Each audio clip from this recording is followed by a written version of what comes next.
神々よ、ご覧ください。オンパロスは勝利を収め、再創期が間もなく訪れます。しかし本当にそうでしょうか。最近エルシオンの景色がまぶたの裏をよぎるんだ。最後の一人になったとしても再創生の偉業を成し遂げてください。新世界は必ず訪れる。黎明を灯す。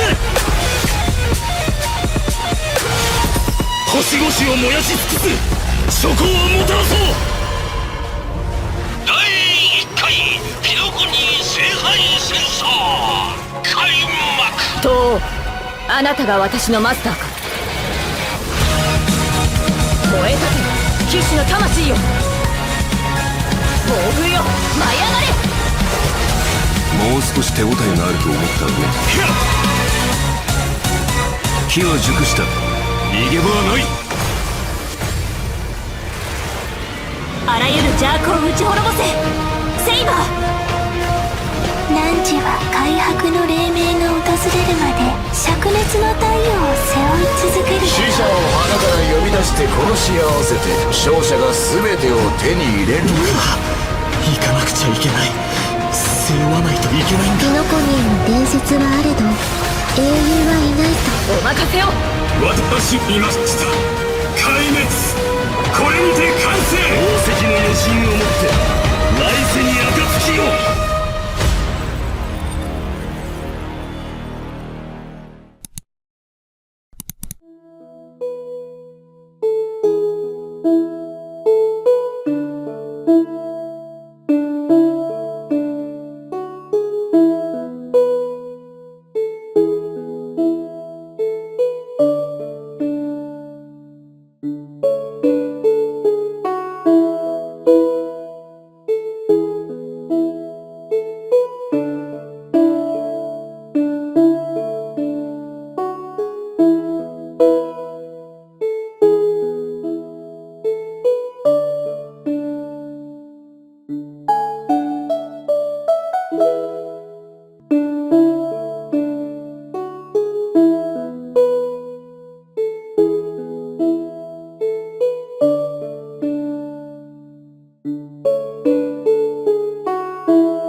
Hey, Mr. Albert? Hello! Owlbert.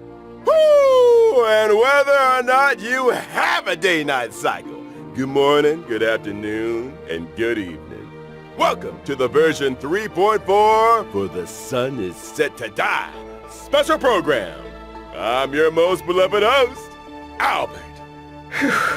Rebooting really does solve all problems. Now we can introduce ourselves. Hi everyone, I'm Phainon. I'm so happy to be on the special program. Hello everyone. I'm Anaxagoras. Nice to see all of you again. Did you miss me? Oh, of course we missed you. Well, dear guests, welcome to the show. I have been looking forward to this special program more than anything else. The way the story in the last version left off had my heart racing. The burning sky, and the fall of dawn. Akuma was the last place under Kefali's protection, but now it has also sunk into Evernight. All of our Chrysosaur companions did everything in their power to buy precious time for the Trailblazer and Phainon, so they could return the very last core flame to the vortex of Genesis. We already found out the truth, so what do a few sacrifices matter? Every Chrysos heir was prepared for this. You just need to boldly take that last step toward the Era Nova. But in the trailer just now, it seems like Phainon is gonna go through a lot. I saw a few scenes that looked like flashbacks, and I think I even saw a different form of him. The truth of Amphoreus is about to reveal itself. I assume everyone can already tell. that all that's happened in Amphoreus is not as simple as it seems. Indeed. For example, when we went to fight Aquila, we noticed that the Eye of Twilight seemed unusually high-tech. And when the Dawn device went out, many of the structures in Akuma and the Vortex of Genesis started showing strange textures. It was like the whole world was peeling off. Mm-hmm. Why don't we take a look back at our whole journey so far in Amphoreus and lay out our suspicions and clues we have. First, at the end of the 3.3 story, the geniuses reveal that the source of Amphoreus' tragedy is an Emperor's scepter that survived to this day. It has something to do with that erudition god beyond the sky, doesn't it? Even though I don't quite understand these principles, this breeding ground, which switched from following the path of erudition to the path of destruction, must be hiding secrets beyond Era Nova. In addition, that Tin Man Lygist is also pretty suspicious. He and Phainon had a pretty significant conversation in the Vortex of Genesis. Actually, I was already suspicious of him when he said he could fix the Express and send the Trailblazers back home. Well, the mask is coming off now. Based on my interactions with him, Lygist doesn't seem to have any desire to oppose the Chrysos heirs. Rather, he only wishes to quietly observe everything as it unfolds. Could it be that everything that's happened so far is exactly what he wanted to see? That title, Theoros, does mean spectator. If we combine this information with what we know about the relationship between the scepter and paths, maybe Amphoreus is being used as a chessboard by people from beyond this world, and Lygist is one of them. Oh, you're exactly right. If the situation in the cosmos is like a game of chess, then Amphoreus is a trap to set up the checkmate. But who knows? Maybe the chess pieces themselves can overturn the board. The hero's Era Nova could affect the worlds beyond the sky, and the Trailblazers' choices may also determine the future of the universe. But before the Era Nova actually arrives, there's no way to tell what it will bring. The Trailblazers have already done so much for Amphoreus. I don't want them to have to experience the unknown of Era Nova. As someone from beyond the sky, they already risked a lot by taking on a demigod's divine authority. If something were to happen in the Era Nova... No, we can't let them stay. They have to listen to Phainon and go home. Well said. The Trailblazers won't betray the sincerity you've shown them. However, their fate will still be tied to that of Amphoreus. They'll be returning to the battlefield with a very important mission. On the other hand, I suspect many of our audience members, like me, have some questions about Phainon. That Phainon we saw in the Vortex of Genesis at the end of the 3.3 story? Why was his name hidden? Well, maybe that Phainon isn't the one we're all familiar with. Oh? Mm-hmm. But I'll leave the specific details for everyone to find out themselves in the game in version 3.4. I've actually got some other information to reveal to you. What kind of information? Following the story's progress, as I've written, we'll receive a big update in this version. In these records that we've kept, you will be able to catch a glimpse of Amphoreus' true nature. Before, As I've Written was like a storybook, keeping record of our friends' stories. Now, even its appearance has changed. It feels like something big is about to happen. It looks like it's turned into some kind of database. You can use this system to unlock even more of Amphoreus' secrets. Indeed. That's right. True.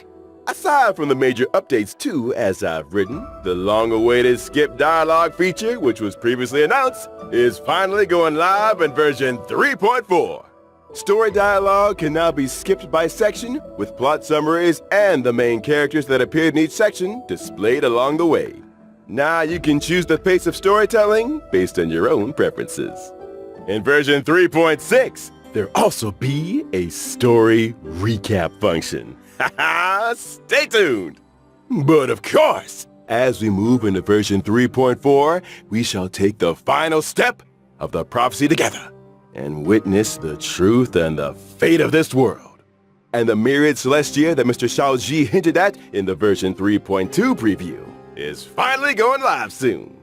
Oh, you mean what's happening beyond the sky? Is it also related to Amphoreus and Aranova? We'll have to keep it a secret for now. Meanwhile, we'll be releasing an animated short. This animated short contains a very important part of the story in version 3.4. Can't spill too much here, but I can give you a little teaser.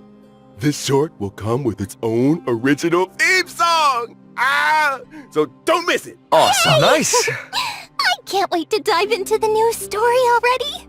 Next, why don't we turn our attention to our good friend Phainon and take a look at his story together.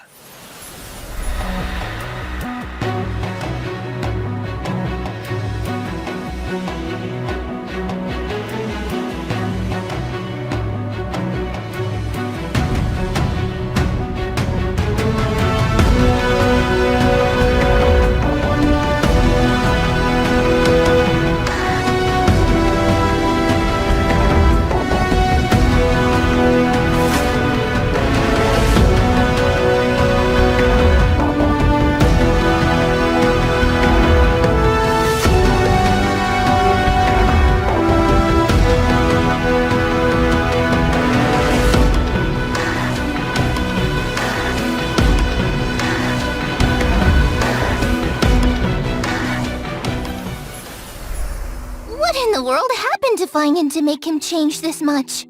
This is nothing like the warm, sunny person we all know. Now he seems strange and formidable. Oh, could you elaborate? I remember when our buddy first showed up in Amphoreus. Phainon was one of the first Chrysos heirs to genuinely welcome them. And when danger came knocking, he always had our backs.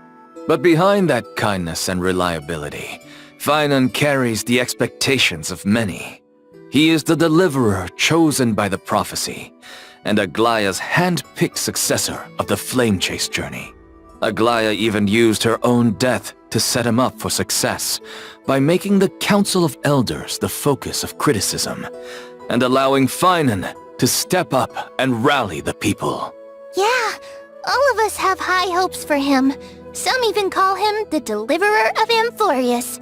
Even Cypher, who barely ever showed her face, used to call him Little Deliverer Boy. It's as if everyone just assumes that he'll be a savior. Now I'm curious. What was Phainon like before he joined the Flame Chase journey? Was he one of those perfect kids everyone got compared to? Before the Flame Chase journey, guess we've got to go back to my hometown, Ides Elysiae. It was a small, remote village. Nothing flashy, but far away from the chaos. Ooh, sounds like a real peaceful place. It was. And even though the village was small, everyone got along really well. There were also beautiful rivers and mountains, and even a forest. That forest was home to all kinds of little fairies. When I was little, I'd go exploring the woods and visit those cute fairies. When I wasn't exploring, I'd go play with my friends by the sea. We pretended to be heroes from the old stories and practiced our, swordsmanship. When we got tired, we went to lie down in the wheat fields until we got called home for dinner. No strife, no invaders, or any of that deliverance crisis stuff? Seems like a complete paradise. The wheat fields look gorgeous too. Lying there surrounded by golden waves of wheat, with the breeze carrying that sweet malted scent. Oh, just the thought of it is enough to get me excited. And guess what? You won't have to imagine for long. In version 3.4, we get to explore Ides Elysiae alongside the Trailblazer. Learn about Phainon's past, how he became a warrior, joined the Flame Chase, and grew into the person he is today. Can't wait! From a carefree little kid to the deliverer carrying everyone's hopes, you've really come a long way. These days, Phainon just gives off this heaviness. Like he'd still press on, no matter how exhausted, just to live up to everyone's expectations. Amphoreus needed a hero, so he became one. The Chrysos heirs needed hope and a leader, so that's who he became. Looking back at the main art for this version, even though Phainon's face is still the same, his whole vibe has shifted. His gaze is now sharp and commanding, completely different from before. Now we're just one step away from the era Nova that the prophecy foretold. The deepest truths of Amphoreus are about to come to light. What trials lie ahead, and what choices will Phainon make? A hero's journey is never easy. But if the will in your heart is strong enough, no fire can burn you out. If anything, every trial is just a forge for an even brighter soul. I am more than ready. Well said. Then, let's let everyone experience it all themselves in version 3.4. Now let's take a look at how Phainon performs in battle. You got it. I'll first show up in the familiar form everyone knows. When using my skill, I'll deal damage to one designated enemy and adjacent targets. The use of my skill also grants me core flames. Once I've collected enough of them, I can activate my ultimate. Wait, so core flames only come from using your skill? Not at all. Phainon can also gain core flames when he's selected as a target by a teammate or enemy ability. If he is the target of a teammate's ability, Phainon will deal even more damage. When I use my ultimate, I'll create a territory and transform. After transforming, Phainon powers up massively. Teammates temporarily retreat and can't take action, while he faces the enemy head-on with newfound strength. All alone? That sounds way too risky. No worries. All the talents and buffs from Phainon's teammates still stay active to provide him with much-needed support. Exactly. After using the core flames to transform, I have access to the powers of 3 kinds of titans: Creation, Calamity, and Foundation, each with a brand new ability. Care to elaborate on that? Tapping into the power of the Creation Titans, I can deal damage to one designated enemy and adjacent targets. Calling upon the power of the Calamity Titans, I'll enter a special state called Soul Scorch. In this state, I'll force all enemies to immediately take action, during which I receive reduced damage, and each hit I take builds up the Soul Scorch stack. Once all enemies have taken action, I retaliate, dealing damage to all enemies and then unleashing multiple instances of damage on one random enemy. Heads up! The more Soul Scorch stacks he's got, the stronger that counterattack hits. Using these 2 abilities also grants me an exclusive charge called Scourge, which fuels my 3rd ability. With the power of the Foundation Titans, I dispel all debuffs on myself, then use Scourge Charge to deal bounce damage. If I've maxed out the consumable Scourge Charge, I also slam all enemies with extra damage. Once all his actions have been used up, Phainon will unleash one final blow, hitting all enemies before removing the territory. Phainon's technique is pretty unique too. Upon casting it, Phainon instantly strikes all enemies in a certain radius. If they're normal enemies, they're immediately wiped out without even triggering a battle. Wait, all enemies? That's nuts! Of course, power comes with a cost. This technique consumes 2 technique points. If the technique misses, it won't cost any points. Plus, when Phainon's in the team, the technique point cap goes up by 3. When I use my technique to enter combat, I'll also regenerate energy for my teammates. In addition, at the start of each wave, I'll deal damage to all enemies and gain Scourge. Oh, I see. Alright, now that we've wrapped up Phainon's combat abilities, it's time to bring you some updates on a few familiar faces. In version 3.4, Silverwolf, Blade, Kafka, and Jingliu are all getting some serious enhancements. Let's go! Happening? Oh, Mr. Albert, please do tell us what's changing. Let's start with Silverwolf. After the optimizations, her ultimate now lowers the defense of all enemies instead of just one. Oh, so it's AoE now, not single target. Exactly. Meanwhile, she'll prioritize adding a weakness that matches the type of the first character in your lineup. On top of that, Silverwolf will regenerate extra energy at the start of combat and the beginning of each turn. Oh, that makes it a lot easier to apply the weakness we actually want. Next up, Kafka. After the buffs, Kafka's skill will trigger more DOT on enemies. And whenever a teammate hits an enemy target with any kind of attack, Kafka will launch a follow-up attack. After unlocking certain traces, the follow-up attack can also trigger extra DOT on the enemy. And using her ultimate recovers the number of times the follow-up attack can be triggered. So basically, Kafka's got more frequent follow-up attacks, better efficiency applying debuffs, and an overall boost to DOT output. Yeah, for sure. And now for Blade. After the update, he will deal damage to enemies based on his max HP. When Blade enters the Hellscape state, he is more likely to be attacked, and his follow-up attacks will regenerate extra energy. Sounds like Blade can trigger more follow-ups and use his ultimate more often, meaning his total damage output's gonna spike. Good observation. A change will happen to Jing Liu as well. Now she'll deal damage to enemies based on her max HP. Each time a teammate loses HP, Jing Liu stacks extra crit damage. After she enters the Spectral Transmigration state, she'll also gain a stack of Syzygy. That means the Spectral Transmigration state lasts longer, and her overall damage output climbs even higher accordingly. Our old friends sure are getting some solid upgrades. But with all these ability reworks, won't their Eidolons be affected? Oh, don't worry, Professor Anaxa. Some of our old friends' Eidolons will be tweaked to better match the revamped kits, making sure everything stays in sync. But what if someone wants to stick with their previous version of their abilities? That won't be a problem. You can switch between our friends' ability modes freely, so choose whichever version you like best.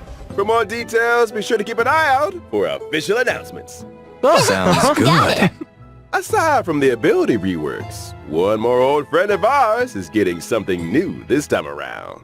Oh, who is it? In version 3.4, Firefly's brand new outfit, Spring Missive, is making its debut. A new Look at that. Ooh, let's take a look at the video clip first.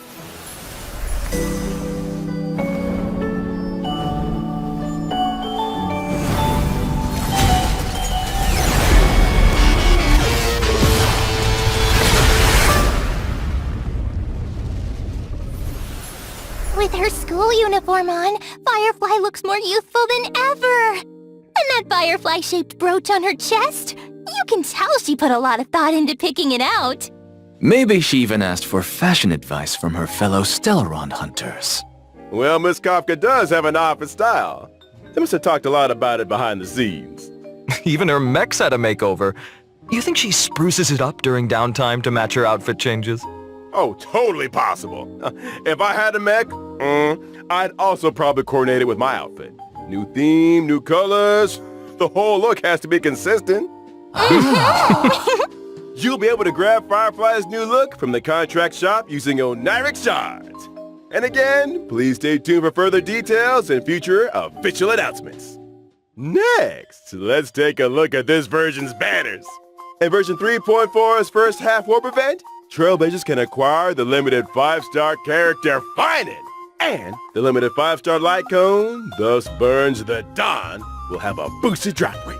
Also, a brand new 4-star light cone for the Path of Remembrance, the story's next page, is being added to the first half banner.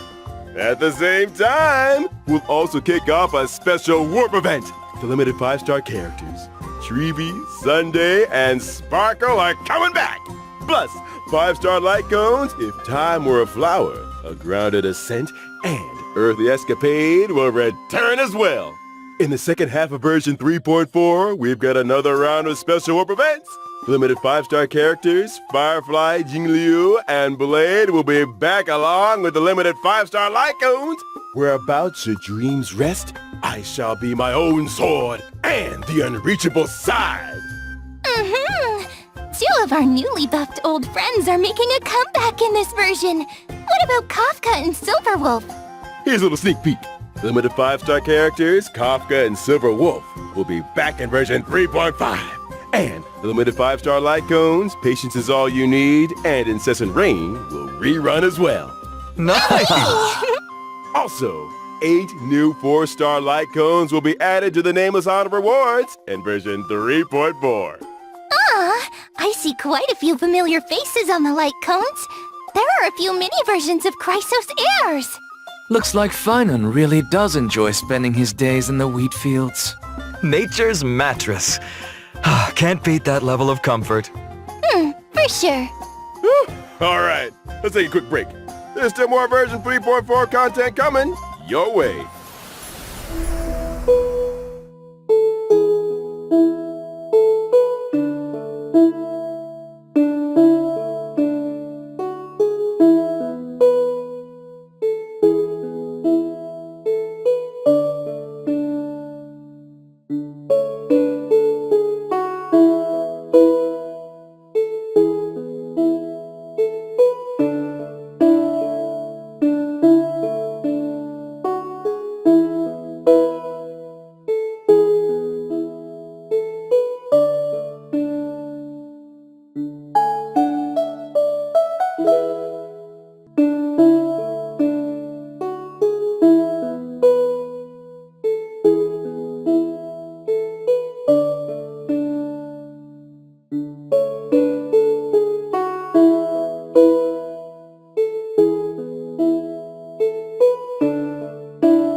Welcome back!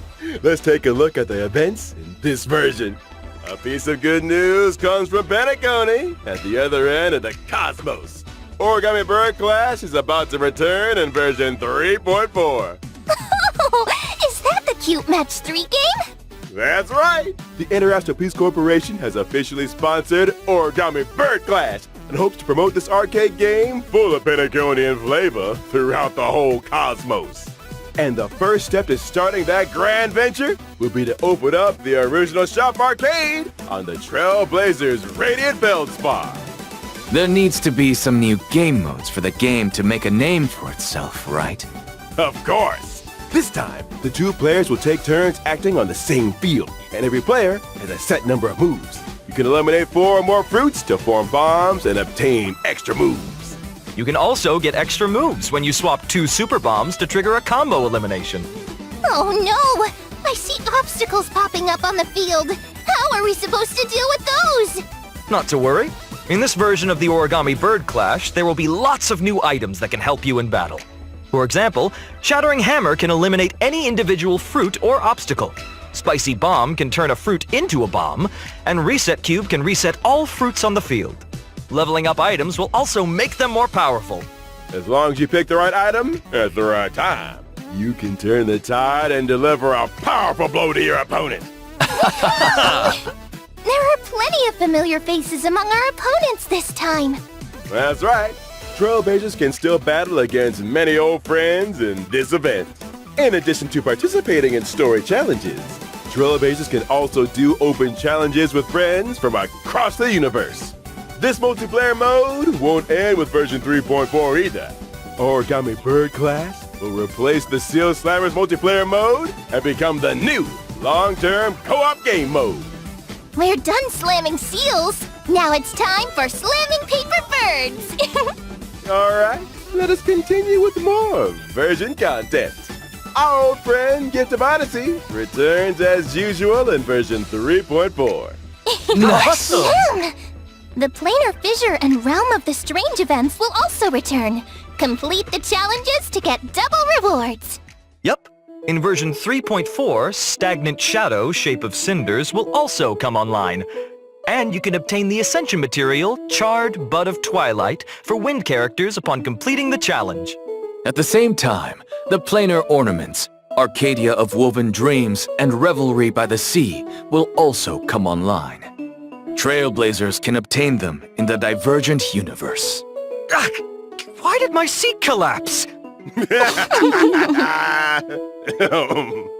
In addition, I'd like to share with you some information about a few events outside the game. First, the annual Hoyo Fest Off-Light exhibition will begin in July. This year's event venues have been completely upgraded, and the events will be held in core cities in 6 Southeast Asian countries. That's right! We've also prepared a lot of event missions and new merchandise. Please follow our official channels for details about the events and tickets. In addition, Honkai Star Rail will be joining Anime Expo this July. Come visit the Star Rail booth and claim free limited gifts. A special panel for Honkai Star Rail will also be held at Anime Expo, featuring several special guests. Please keep an eye out for more info and official announcements. See you at Anime Expo. Well, thank you all for your kind introductions. Let me see. We're almost out of time. We'll move it on to our next show in just a sec. You seem mighty busy, Owlbert. Well, I am a professional super host. What's going on? Oh, goodness, Albert. Hey, what's going on? It's not my time yet. Ah! Whether or not your world has the concept of a holy grail, welcome to the live stage of the Honkai Star Rail and Fate Stay Night Unlimited Blade Works collab special program. Long time no see, everyone. I'm Aventurine from the Interastral Peace Corporation. Howdy, Galaxy Ranger Boot Hill, at your service. Welcome, both of you. I, Albert, have apparently been summoned by the Holy Grail to be this show's host today. Albert, could your class be... speaker? Oh, son of a gun. That's funny. Maybe you two can call me presenter instead. That sounds nicer. Well, presenter doesn't sound half bad. In that case, why don't you present the situation to our audience? Explain what you meant by summoned by the Holy Grail and why we've arrived at Penacony. Well, the cosmos is full of surprises. Soon after the ripples of the Charmony Festival had calmed, the Trailblazer received a secret invitation from old Odie, head of the Alfalfa family. It turns out that the old Jen is planning a brand new entertainment spectacle called Sweet Dreams and the Holy Grail War. Sweet Dreams and the Holy Grail War. Sounds like a Holy Grail War is taking place in the Sweet Dream. That's right, but I have no idea where old Odie got his Holy Grail from. Let me give a brief explanation of everything here. It's said that the Holy Grail is a wish-granting chalice that can manifest any miracle. And the Holy Grail War is a magecraft ritual for obtaining that power. As long as you win in the brutal contest of the Holy Grail War, the Grail can fulfill your wishes. That dadgum Wubba Boot Charmony Festival has only just concluded, and they're putting on a new show already. Hey, don't forget that Penacony prides itself on being a holiday resort. How are they going to attract tourists if they don't have any events? Besides, didn't the last Charmony Festival have a little accident? I mean, that probably wasn't great for Penacony's image.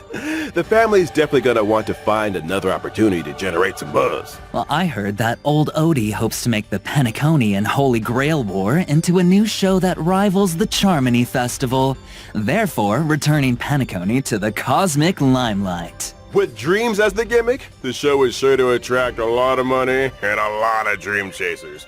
I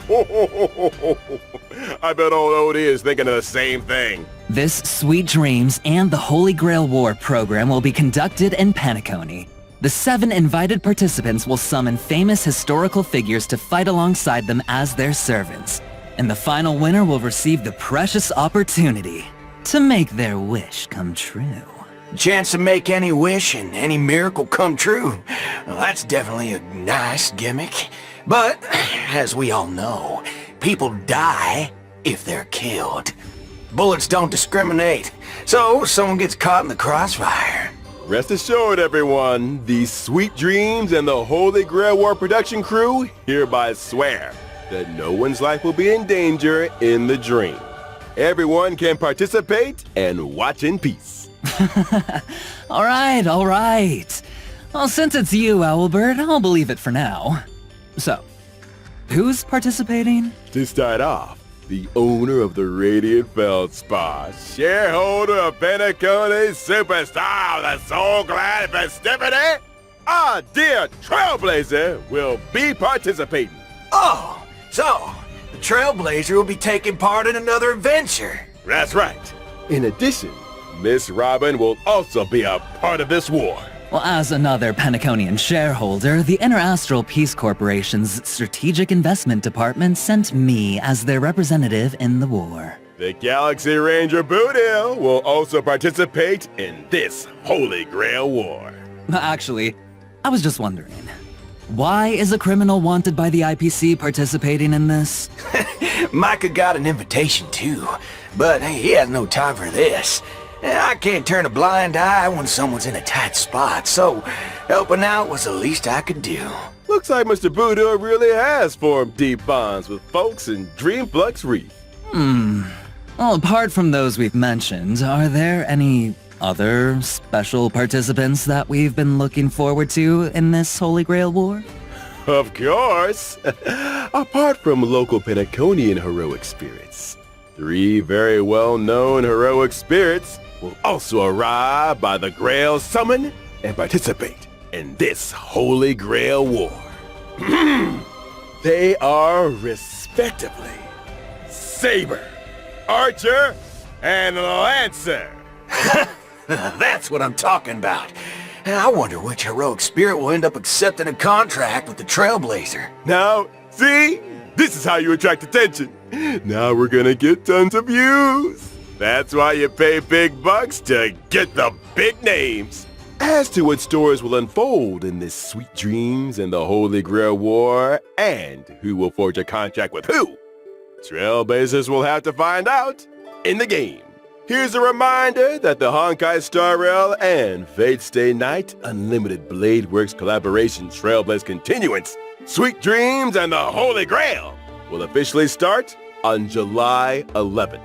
So keep an eye out for it. Now let's learn more about Saber and Archer, our 2 heroic spirits from another world. Oh, yes! Yeah. Saber's dress seems a little different from usual now that she's arrived in Penacony. Well, this is the planet of festivities after all. You gotta dress up for the occasion. Exactly right. The King of Night's new outfit was personally designed by Mr. Takashi Takeuchi. It retains her iconic blue and white colors. And her iconic ahoge. That's right. It retains the nobility of a king and also emphasizes utility for a warrior. The lines along her shoulders and her cloak are straightforward, but the design of her skirt is quite reminiscent of timeless British fashion. As for how she looks in the game, well...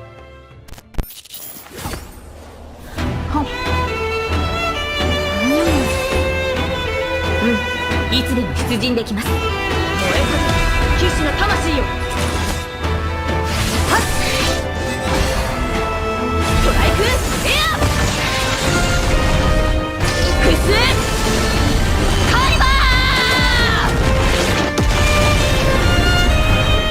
聖剣解放。 Well, butter my fudge and call me a biscuit. That Excalibur truly shows her strength as a king. Oh, talk about fancy visuals. And how come the King of Knights is always stuffing her face? Even in Penacony. Oh, looks like Penaconian food is very much to her liking. That's right. You can't fight on an empty stomach.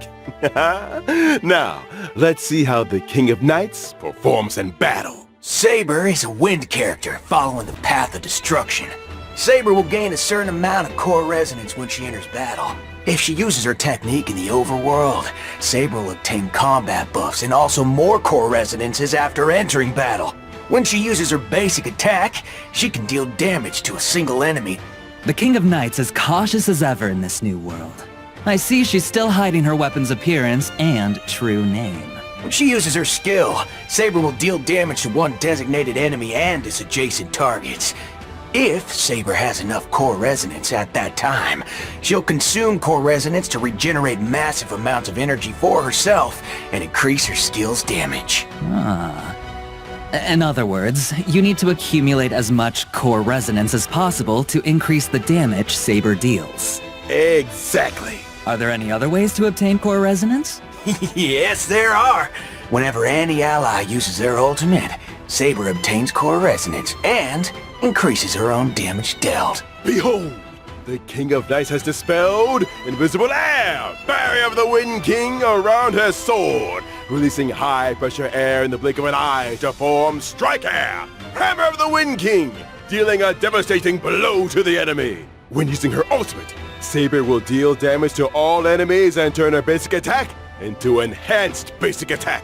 Her Enhanced Basic Attack can damage all enemies and provide Saber with a certain amount of core resonance. Also, during battle, if the sum of Saber's energy and the energy she can regenerate via consuming core resonance exceeds the amount of energy she needs to use her ultimate, Saber will immediately take action. So if you replenish core resonance in as many ways as possible, you can use Excalibur more frequently. That's right! Not only does this sword bear the King of Knights past, present, and future, but it also represents the noble ideal that was held in the hearts of the countless soldiers who once followed her in battle. Alright, that concludes Saber's introduction. Now we'll move on to our next otherworldly heroic spirit, Archer. Oh, seems like Archer cares about this Holy Grail war very much. He put on a new outfit, too. He even changed where his accessories go. Those decorations he had on his chest are now on his shoulders. What sharp eyes you've got, dear guest. Archer's new outfit was also personally designed by Mr. Takashi Takeuchi. It has the classic red and black look. The sharp contrasts, reminiscent of a blazing fire in the deep night, imbued with a dangerous allure. The combination of the long trench coat with skin-tight combat gear emphasizes his lean figure and is the perfect fusion of attractiveness and strength. You got that right. Director, show us the game footage already.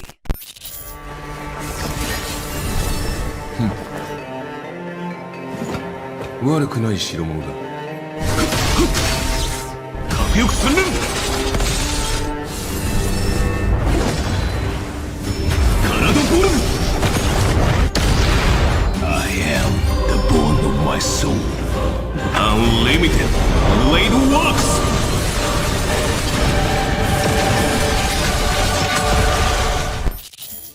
So that's Unlimited Blade Works? Oh, quite impressive indeed. After all, Archer is a seasoned veteran of war. I am the bone of my sword. That sentence sure brings back a lot of memories. I agree. Well then, let's take a look at Archer's combat performance in detail. Okay, Archer is a quantum character following the path of the hunt. When he uses his basic attack, Archer can deal damage to one designated enemy. An archer in close combat? That's pretty gutsy, I'll give him that. That's right.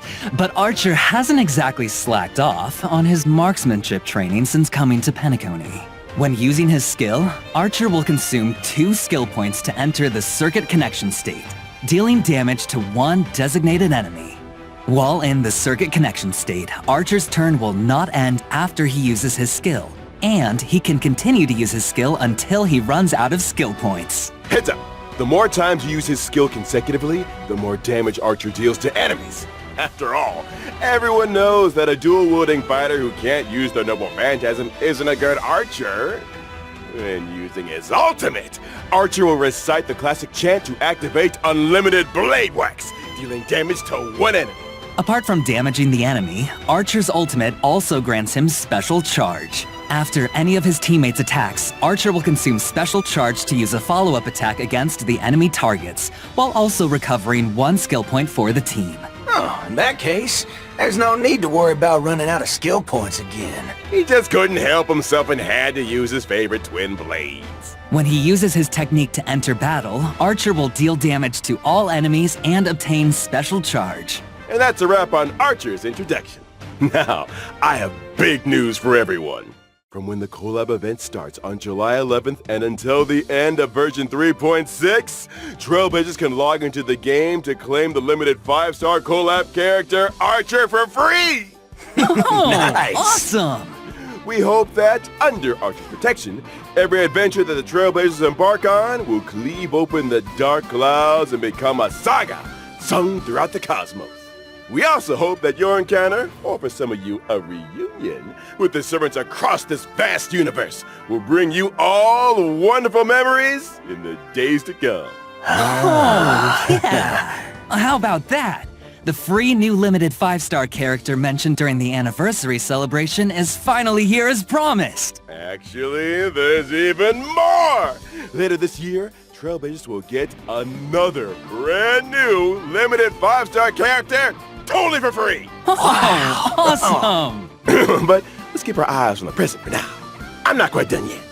Besides claiming Archer for free, Trailblazers can also directly obtain a set amount of character enhancement materials for Archer. Wow, how thoughtful. Yeah, this version's got a lot of characters to level up after all. Alright, now let's check out the banner details. Once the collab starts on July 11th, Trailblazers can use Star Rail special passes in the character collaboration warps Excalibur Excelsior and the Bone of My Sword to obtain the limited 5-star characters Saber and Archer respectively. In the Light Cone collaboration warp, Trailblazers can get the limited 5-star Light Cone, A Thankless Coronation from Birth of a King, and the limited 5-star Light Cone, The Hell Where Ideals Burn from Red Radiance of Fuyuki. In addition, pity counts are shared between the character collaboration warp banners and also separately shared between the Light Cone collaboration banners, but neither carries over to other types of warps. Okay. It's worth mentioning here that the character and Light Cone collab banners will stay open long-term after the event starts. Does long-term mean even after versions 3.4 or 3.6 wrap up, you can still pull Saber Archer and the limited 5-star Light Cones? Exactly. These collab banners will run across multiple versions with no fixed end date yet. Oh, nuts! And here's one more piece of news for you all. Throughout the entire duration of version 3.4, using Star Rail special passes for your warps will bring some special limited time discounts. After the collab event starts, when Trailblazers spend the designated number of Star Rail special passes, they can directly obtain the limited 5-star Light Cone, The Hell Where Ideals Burn. Throughout all of version 3.4? In other words, after the 3.4 update and before the collab event starts, any Star Rail special passes used in the banners for Phainon or other rerun characters will still count toward the total, right? Yep, that's correct.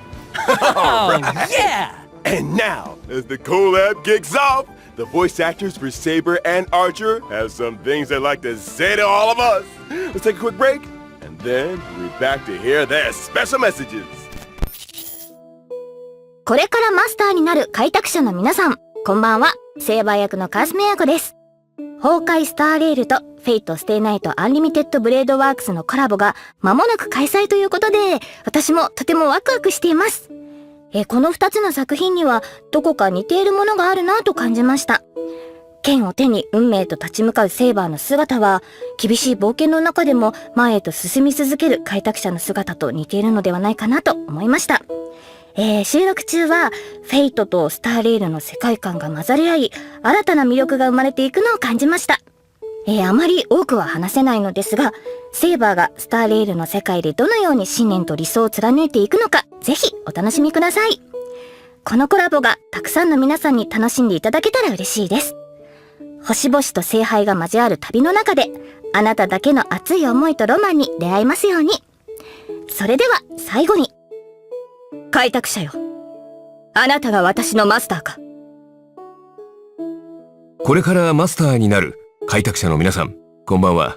フェイトステイナイトでアーチャーを担当しております声優の諏訪部純一です。崩壊スターレイルとフェイトステイナイトアンリミテッドブレードワークスのコラボが間もなく開催となります。赤い九兵はあまたの世界を旅してきましたが、ピノコニで繰り広げられる聖杯戦争は彼にとってこれまでとは全く違うものになるのではないでしょうか。崩壊スターレイルの世界でアーチャーが戦う姿が見られるのが本当に楽しみです。おなじみのキャラクターたちが未知の銀河で自分をどのように再定義していくのか、その行方をぜひ見届けてください。収録の際にアーチャーの戦闘シーン見せていただいたんですが、アンリミテッドブレードワークスの演出がとってもかっこよかったです。いや、気に入りました。素晴らしかったです。今回のコラボ企画の中でもアーチャーのかっこよさ存分にお楽しみいただけると思いますので、絶対にプレイしてくださいね。これはまたとんでもないマスターに引き当てられたものだ。Alright! Big thanks to our voice actors for those thoughtful messages. With the Honkai Star Rail and Fate Stay Night Unlimited Blade Works collab about to launch, we want to take this opportunity on the program to sincerely thank all our partners in this collaboration. We would like to express our sincere gratitude to Mr. Kinoko Natsu and Mr. Takashi Takeuchi for their unwavering support from the earliest planning stages to the final implementation. And thank you to the Animation Production Committee and everyone else involved for all their hard work on this collab. Y'all are much appreciated. Honestly, it's only with this kind of dedication that we can bring you all the ultimate joy! In order to showcase the Holy Grail War from multiple angles and levels, the organizers say that they've also prepared another combat-filled program, Fate Stay Night. It was a night with no wind and no moon under the cool breeze of Penacony. The Trailblazer met the red-haired Lancer destined to cross their path. He stepped forward, raising his spear and uttered that iconic line. The goddess of beauty is the most peerless beauty of them all. Ah, so it's that red-haired Lancer. You got it. After the sweet dreams in the Holy Grail War tournament, the genius Skullum made some modifications to the Holy Grail. Now, the Grail can load the simulated data of past striders through the user's memories. So in Fate Stay Night, Trailblazers will face off against many familiar and old friends in intense 1v1 battles. Each contestant starts with unique skills and a set amount of health. Losing a round means losing health. And when your health hits 0, you're out. Is there a smart way to beat your opponents? At the start of the game, Trailblazers get some free pieces, each with different classes that grant different buffs. You can merge identical pieces to upgrade them. The higher the piece's rarity, the stronger the buff. Pieces of the same class have bonds between them too. Collect enough pieces of the same class, and you activate special bond effects that give you a serious boost in battle. Looks like bonds are super important in this Holy Grail War, huh? Absolutely. And that's not all. Trailblazers can also acquire noble phantasms during battle for extra help. Plus, during combat, Trailblazers can have the chance to get 3 command spells. Using these spells grants additional buffs. Command spells, huh? Well, I'm curious. What role is the Trailblazer playing this time? It's... player. This Grail feels kind of off. Forking hell! Could it be corrupted? You right on the money. Trailblazers can increase the Holy Grail's corruption level to unlock extra buff mechanics. The higher the corruption level, the more points you earn when you win. Heads up, raising corruption level also powers up your enemies. So watch your step, Trailblazers. Oh, but don't worry too much. After all, this is a reality show competition, and just for entertainment. The organizers of Fate Stay Night have also prepared a special Protected Mode competition. In Protected Mode, Trailblazers can fight using trial characters, and enemy strength is toned down. Ah!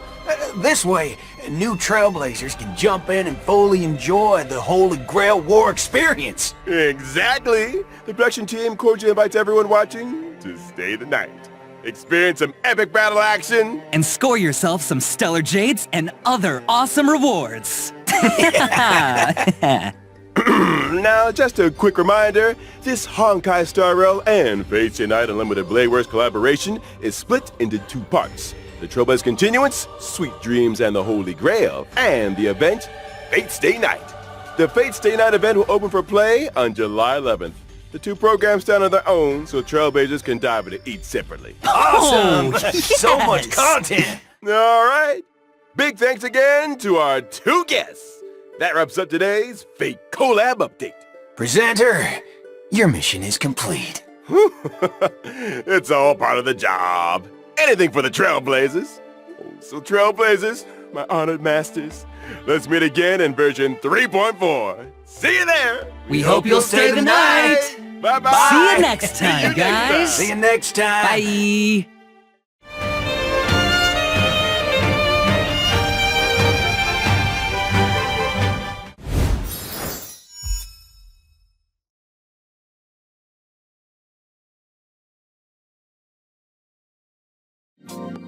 turn your passion